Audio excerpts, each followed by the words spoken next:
Et c'est parti. Bon, bah écoutez, bienvenue sur la chaîne 1 plus 1 égale 3. Euh, nous sommes le 19 avril, il est 10h30. Je fais une première vidéo, ça sera peut-être la seule et unique vidéo, ou pas. L'idée, c'est de créer une chaîne sur laquelle je partage un peu mes idées, mes intuitions, etc. Et j'ai vu effectivement qu'il y a beaucoup de personnes qui ont déjà leur chaîne avec lesquelles ils interagissent et c'est vraiment ça l'idée, interagir. Donc je suis très friand de vos commentaires par rapport à mes idées. Et pourquoi 1 plus 1 égale 3? Eh bien parce que mon idée plus une idée à vous, ça nous permet d'avoir une troisième idée. Donc je vais faire beaucoup de métaphores sur cette chaîne, si elle se poursuit. Typiquement, si je mélange du blanc avec du rouge, une couleur avec une couleur, ça donne pas ça donne une troisième couleur. Donc voilà, c'était un peu ça l'idée du 1 plus 1 égale 3. Euh, Ensuite, donc du coup, l'idée, c'est de partager sur les réseaux sociaux parce que je trouve que là, on va pouvoir faire des débats, des réflexions. Bon, j'espère que ça sera en respect. Toutes les idées sont les bienvenues tant que l'on se respecte tous mutuellement. Alors, j'ai aucune vérité, c'est que des suppositions, des intuitions surtout. Bon, historiquement, je viens du milieu de l'informatique dans les années 90, donc pareil, j'ai énormément fonctionné à l'intuition. C'était difficile d'expliquer dans les années 90 ce qu'allait être Internet à des gens qui ne voyaient même pas ce que c'était un email, et qui étaient persuadés que Internet allait être comme l'effet Minitel. Dans 2 ans, on n'en parlerait plus et que ça serait juste un feu de paille. Donc voilà, donc j'ai l'habitude d'être un petit peu comme ça visionnaire et de partager ce que je pressens de ce qu'il va se passer. Donc j'observe, je partage, je n'ai pas de vérité, je sais que je ne sais rien et que ma, ma force c'est le scepticisme et, euh, et de partager mes idées et les vôtres sont les bienvenus. Donc je voudrais utiliser la force d'internet pour avoir vos sensations. Voilà, je tourne la feuille parce que j'ai quand même pris quelques notes pour pas trop me disperser. Alors, je pense que je fais partie de ces gens qui pensent qu'on traverse une période bouleversante parce que elle va nous amener vers une nouvelle ère. Alors vous allez dire c'est facile, hein, on parle de l'ère du Verseau ou autre, etc. Donc oui, tout le monde donne cet exemple, je le pense aussi, mais maintenant j'aimerais le démontrer et puis avec vos partages aussi. L'idée c'est que j'ai l'impression que tous les 250 ans, il se passe quelque chose d'assez. Des ruptures assez impressionnantes. Donc, tous les 250 ans, on a des ruptures assez impressionnantes. Un exemple, bon, je parle juste au niveau de la France. Par exemple, en 1500 de notre ère, eh ben, il y a Gutenberg qui arrive avec son imprimerie. Donc, l'imprimerie, ça a été une sacrée révolution puisque les livres avant étaient un bien très très très cher puisqu'ils étaient copiés à la main, hein, d'où les moines copistes. Et avec Gutenberg, l'imprimerie se généralise. D'ailleurs, il me semble que le premier livre qui a été imprimé, ça a été la Bible. Et à partir de là, plusieurs personnes ont pu accéder au savoir, je dis bien savoir et pas connaissance, qui se situe dans la Bible. Et on pu s'apercevoir qu'en aucun cas, Dieu n'avait dit que seuls les nobles et les... Je fais aussi des raccourcis très vite. Seuls les nobles et seuls les gens du clergé avaient le droit de manipuler l'argent. Et que les autres, les pauvres, entre guillemets, tiers états, n'avaient pas le droit de manipuler l'argent. Donc du coup, il y a eu, entre guillemets, une grosse découverte grâce à l'outil de l'imprimerie et grâce à du coup la diffusion de la Bible, les gens ont appris, les gens, nous avons appris qu'on était un petit peu manipulé sur le côté de la manipulation de l'argent, qui était soi-disant réservé à une élite, donc ce qui était faux. Et du coup, ça a engendré quelques années plus tard un nouveau mouvement qui s'est appelé le protestantisme, les protestants, qui ont dit, ben non, on croit en Dieu, mais on a aussi le droit de manipuler l'argent. Il faudra que j'écrive plus proprement. Protestant. Je vais faire plus calme la prochaine fois. Et du coup, bah, ça a donné 250 ans plus tard, hein, plus ou moins, en 1750, et ben, ça a fait une grosse... alors, il faut du temps, hein, dans la vie, hein, pour que les choses se mettent en place. Ça a donné la Révolution française, elle plus en 1789. Et là, révolution un peu sur les droits de l'homme, révolution un peu sur le matériel, révolution un peu bourgeoise, etc. On pourra rentrer dans les détails là-dessus. Mais voilà, et donc il y a eu un gros clash en 1500, un gros changement aux alentours des années 1750, et là on arrive maintenant aux alentours des années 2000, et on voit que ça secoue beaucoup. Et qu'est-ce qui s'est passé aux alentours des années 2000? Un nouvel outil très impressionnant qui révolutionne la diffusion de l'information, j'ai nommé Internet, et les fameux réseaux sociaux. Et là, avec ça, on va dire, on quitte un système d'information qui était très pyramidal, hein, c'est-à-dire il y a des chefs là-haut, et puis il fait descendre l'information, voilà, entre guillemets, vers les couches de la société. Donc on est vraiment dans un système, on est toujours, on est vraiment dans un système d'élite et de caste, et avec des gens soi-disant qu'on regarde comme ça, le président, etc. Et avec Internet, je pense qu'on va passer dans une organisation plus de type collaboratif, donc on sera moins dans un système pyramidal, mais on sera plus des gens interconnectés, un peu pour ceux qui connaissent le modèle de la blockchain. Voilà, on va fonctionner comme une blockchain, c'est-à-dire, si je dois, pour ceux qui connaissent pas le modèle de la blockchain, l'image à nouveau, la métaphore que j'aurais, c'est ces bancs de poissons, de sardines, ou alors ces bancs d'oiseaux qui volent dans le ciel par centaines ou par milliers. Et je ne sais pas si les sciences naturelles ont expliqué, mais comment ces oiseaux faisaient pour tous prendre un virage en même temps. On ne voit pas un premier oiseau qui prend un virage et puis les autres qui le suivent. C'est d'un seul coup, toute la masse évolue en même temps. On a l'impression qu'ils reçoivent tous le message de tourner à gauche en même temps. Pareil pour les sardines, on a l'impression qu'elles reçoivent toutes le message de tourner à gauche en même temps, ou d'éviter la baleine qui veut les manger, etc. Donc c'est vraiment l'aspect impressionnant. C'est que des petites unités, c'est que des individus, et qui ensemble forment une sorte de gros individus. Et je pense que voilà, Internet permet ça aujourd'hui. On est tous avec nos smartphones. Beaucoup de gens critiquent le fait qu'on passe des heures sur notre smartphone. Et oui, donc les informations se diffusent, et donc ce fameux outil, ces fameux smartphones ou autres, permettent de communiquer des informations en nous, communiquer des informations entre nous, pardon, et puis de se coordonner. Parce que du coup, on peut voir aussi des actions qui naissent. Alors ça peut être les fameux mouvements de gilets jaunes ou autres, parce que du coup, les gens vont pouvoir se donner des messages, rendez-vous à tel endroit ou autre. Ça peut être des coordinations plus différentes. J'ai en tête la fameuse société, je ne sais pas si on doit citer des marques, il faut que je fasse attention. La fameuse société de VTC, je vais faire un jeu de mots là, qui s'appelle Saint-Hubert. Saint-Hubert, et on appelle ça l'ubérisation de la société. En fait, voilà, c'est comme si c'était une grosse société, sauf qu'elle a zéro employé, hein, toutes ces personnes qui font euh, du VTC, donc qui conduisent les personnes dans leur voiture, les clients dans leur voiture, sont que des gens qui ont eu un statut majoritairement, hein, pas pour tous, mais un statut d'auto-entrepreneur ou autre. Donc ils ont leur petite entreprise. Ils sont ni salariés ni autres. Du jour au lendemain, ils peuvent quitter Uber pour faire autre chose.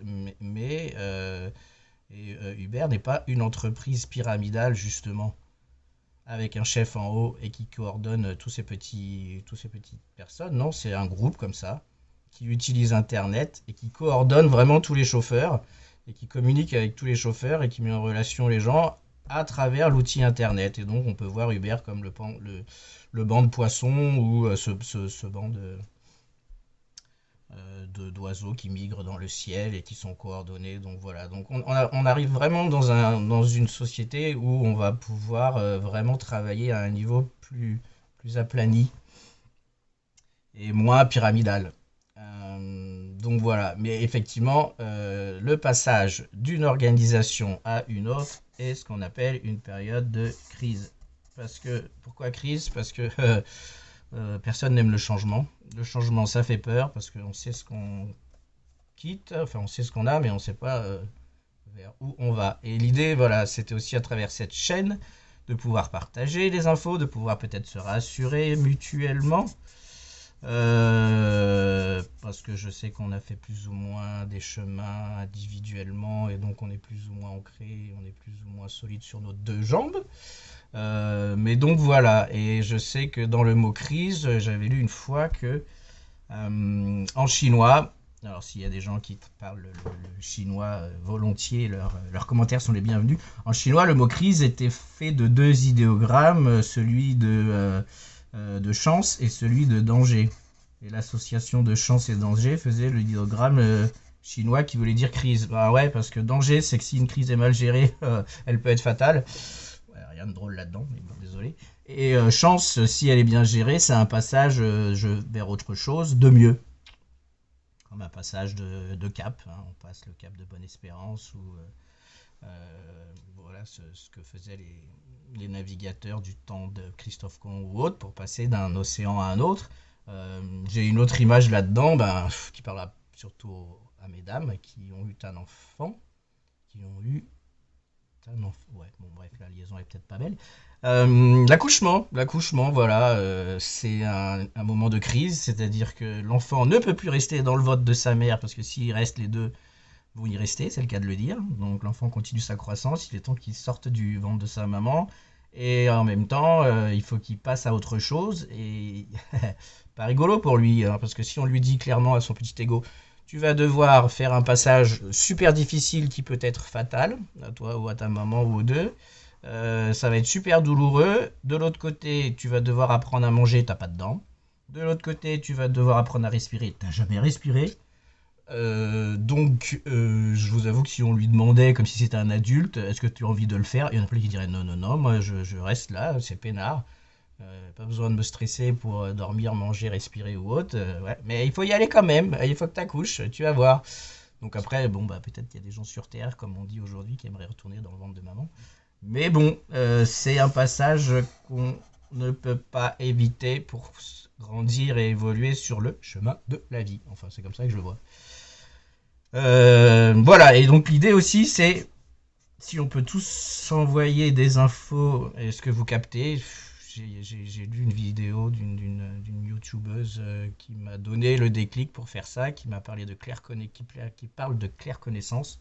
Parce que souvent j'avais comme ça plein d'idées et ça me paraissait une évidence et je comprenais pas pourquoi les gens autour de moi, ça leur paraissait pas évident alors que moi ça me paraît d'une grande évidence. Et l'idée, c'est que si on arrive tous à se partager ces infos dans une période qui va a priori s'annoncer très turbulente, là, comme dans un avion, ou très chaotique, parce que pour moi, on passe pas d'un ordre à un autre ordre ou d'une organisation à une autre organisation sans entre guillemets désordonner d'abord. Hein, voilà, on désordonne et puis après on réordonne. Donc l'espèce de désordonné, c'est un peu le chaos, quoi. Parce qu'il y en a qui veulent pas qu'on désordonne aussi, ça les intéresse bien de rester comme ça. Peut-être dans une prochaine vidéo, je vous ferai la courbe du changement là qu'on apprend en marketing. Et donc pourquoi j'écris le mot espoir, c'est parce que j'aimerais vraiment qu'on arrive tous à donner. Je crois que c'est Lech Walesa qui a dit ça. Et il faudrait que je vérifie mes souvenirs et mes notes. Et j'ai beaucoup aimé cette phrase qui disait l'espoir, ce n'est pas de penser et d'espérer que tout se passe bien. L'espoir, c'est de se dire que ce qui se passe a un sens. Et si vraiment on pouvait tous collaborer ensemble et donner du sens à ce que nous traversons, et souvent le sens apparaît une fois la souffrance digérée, une fois la cicatrisation faite, entre guillemets, si je reprends l'exemple de l'accouchement de mon enfant, bon, le jour de l'accouchement, il hurle, il pleure, hein, c'est rare que les enfants arrivent, sortent du ventre de leur maman et rigolent. Ils en ont tous bien souffert, mais voilà, ça fait partie de l'étape de la vie. Et donc du coup, par contre, une fois qu'on est à l'extérieur et qu'on sait profiter de la vie, on est heureux de ne pas être resté dans le ventre de maman. Donc voilà, donc l'idée c'est vraiment si on arrive à donner du sens tous ensemble à ce que nous traversons pour nous aider à traverser ces périodes difficiles. Je fais peut-être des répétitions, peut-être c'est des comiques de répétition. Traverser ces moments difficiles et donner du sens à nos souffrances pour mieux les cicatriser et les intégrer et en faire ensuite une force. Donc c'est ça un petit peu ce que j'aimerais faire à travers cette chaîne. Je relis mes notes. Ouais, bon, j'aimerais aussi qu'on arrête de passer. Enfin, j'aimerais. Moi, c'est ce que j'ai fait. Oh là là, je peux pas pour qui. Je pense qu'on est sur une ère d'internet où c'est un petit peu fini le prêt-à-penser. Moi, j'appelle ça le prêt-à-penser. Le prêt-à-penser, c'est la télé. Prêt-à-penser. Vous savez, il y a le prêt-à-porter. Et maintenant, il y a le prêt-à-penser. Le prêt-à-penser, c'est un peu la télé. Voilà, on nous dit ce qu'il faut qu'on pense. Je pense que voilà, les nouvelles générations, avec Internet et avec justement tous ces blogs, toutes ces infos, alors il y a à boire et à manger, ça c'est sûr.